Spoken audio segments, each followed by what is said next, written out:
What's going on, guys? T-Mart here, and today for you guys their Black Ops 2 informational video, and today we're going to be talking about the brand new game update that just came out. So if you signed into Xbox Live or PSN this morning, then you got a notice of an update that you had to download, and I'm going to let you guys know exactly what has been changed. So first of all, starting off with the feature improvements, they added support for a free trial of the Revolution DLC from May 24th to May 28th. So starting tomorrow and over the next 4 days, those of you who don't have the season pass or don't buy the map packs or anything like that, you guys are going to be able to try out the Revolution DLC for free, which is pretty cool. I really like all the DLC in this game, so I think you guys will enjoy it as well. Now, they also added support for the personalization pack voting, which I talked about all the new camos and everything the other day, so make sure you guys go check out that video if you haven't seen it yet.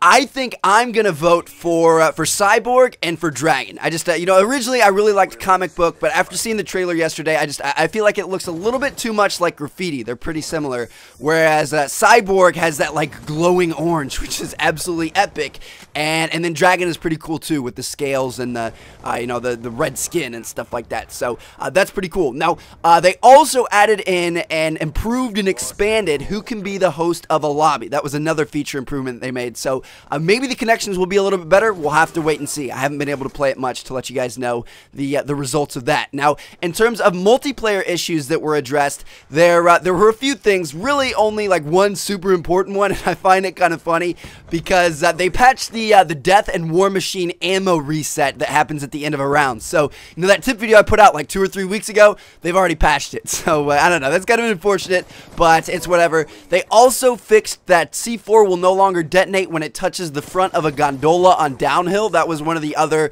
super specific things that they fixed. But other things that they fixed were like fixed an issue where the reticle would disappear sometimes, or the Peacekeeper would disappear after a host migration. It was just a bunch of little stuff that I've never seen. I doubt a lot of you guys have ever seen. It's just, random little bugs that happen every once in a million games. So, yeah, they fixed a lot of that stuff. They also fixed some zombie stuff, and this was another thing where they just fixed a lot of little things that are, they kind of go unnoticed.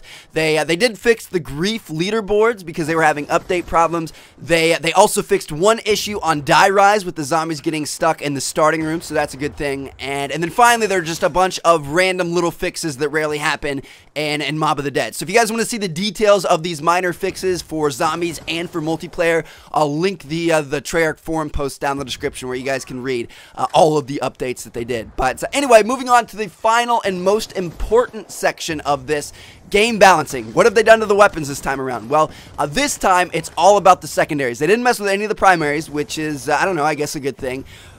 But they did mess with a couple of my favorite secondaries. So one is they reduced the damage on the Cap 40, which I don't know, that might be a little bit necessary. If you guys remember watching the Call of Duty Championships, the $1 million tournament, a lot of people called it the Call of Cap 40 Championships because that's pretty much all that everybody was using. It was used over primary weapons a lot of the time. So I don't know, maybe that was a little bit needed.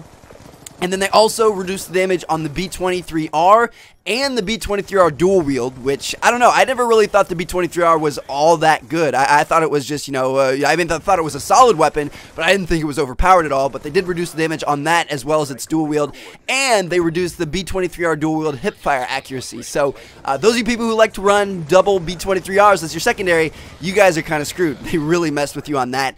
And then finally, the last thing they did is they messed with one of the launchers, which you never really see.